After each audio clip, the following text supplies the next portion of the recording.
Regular bail కోరుతూ YSR Congress party అధ్యకుడు Kadapa MP YS Jaganmohan Reddy దాఖలు చేసిన పిటిషన్ను హైకోర్టు తిరస్కరించింది. సీబీఐ వాదనలను పరిగణనలోకి తీసుకున్న ఉన్నత న్యాయస్థానం బెయిల్ పిటిషన్కు విచారణార్హత లేదని తెలిపింది.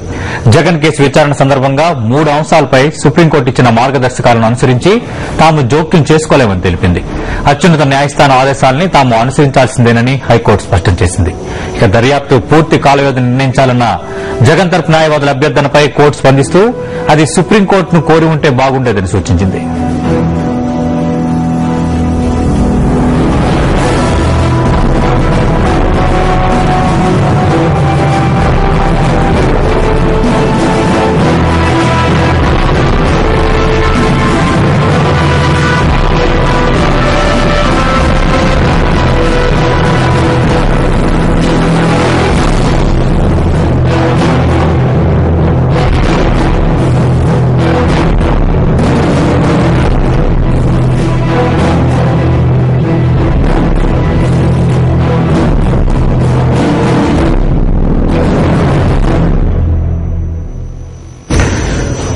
దీనికి సంబంధించి మరిన్ని వివరాలను మా క్రైమ్ ప్రతినిధి రాజేష్ లైవ్ లో అందిస్తారు. రాజేష్, ఓవరాల్ గా హైకోర్టు తీర్పు సారాంశం ఏంటి? సతీష్, వైఎస్ జగన్మోహన్ రెడ్డి దాఖలు చేసిన బెయిల్ పిటిషన్ పైన సిబిఐ ఓన్లీ పిటిషన్ యొక్క మెయింటైనబిలిటీ పైనే వాదనలు వినిపించడం జరిగింది. ముఖ్యంగా సిబిఐ సుప్రీంకోర్టు డైరెక్షన్స్ ఉన్నాయి కాబట్టి సుప్రీంకోర్టు డైరెక్షన్స్ ఉన్న సమయంలో వైఎస్ జగన్మోహన్ రెడ్డి దాఖలు చేసిన బెయిల్ పిటిషన్ విచారణ మరమైంది కాదని ఆ పిటిషన్ కొట్టివేయాలని చెప్పేసి సిబిఐ అధికారులు వాదించడం జరిగింది. అయితే దీనిపైన ఓన్లీ పిటిషన్ యొక్క మెయింటైనబిలిటీ పైనే తాను ఇవాళ తీర్పును వెలువరిస్తానని చెప్పేసి హైకోర్టు స్పష్టం చేయడం జరిగింది.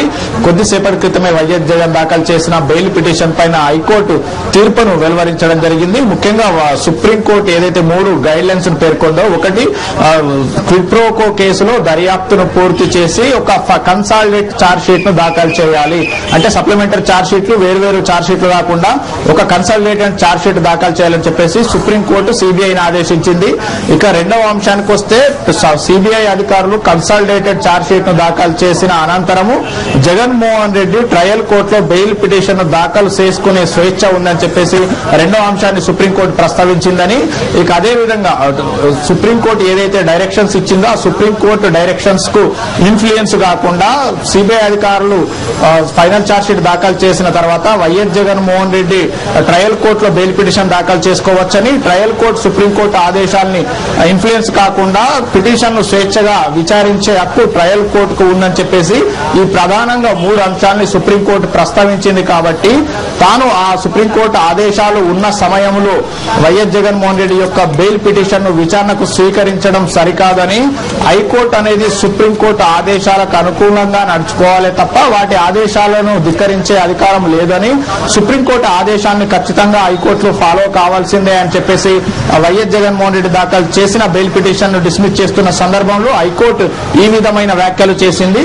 అయితే కోర్టులోనే ఉన్న జగన్మోహన్ తరపు న్యాయవాది కనీసం సిబిఐ అధికారులు క్విడ్ ప్రో కో కేసులో ఎప్పట్లోగా దర్యాప్తును పూర్తి చేస్తారో కనీసం టైం ఫ్రేమ్ అయినా చెప్పమనండి, ఆ కోర్టు ఉత్తర్వులో పేర్కొనండి అని చెప్పేసి హైకోర్టుకు విన్నవించడం జరిగింది. అయితే దీనిపైన హైకోర్టు జస్టిస్ శేషారెడ్డి కూడా నిరాకరించారు.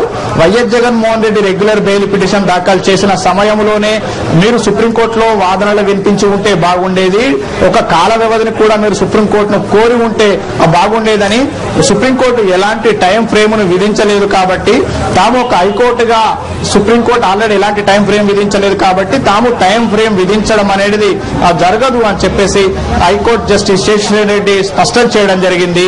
దీంతో వైఎస్ జగన్మోహన్ రెడ్డి దాఖలు చేసిన బెయిల్ పిటిషన్ ను ముఖ్యంగా సుప్రీంకోర్టు ఆదేశాలు ఉన్నందున తాము ఎలాంటి జోక్యం చేసుకోవాలని హైకోర్టు వ్యాఖ్యానిస్తూ జగన్మోహన్ రెడ్డి యొక్క బెయిల్ పిటిషన్ ని డిస్మిస్ చేసిందని చెప్పుకోవచ్చు.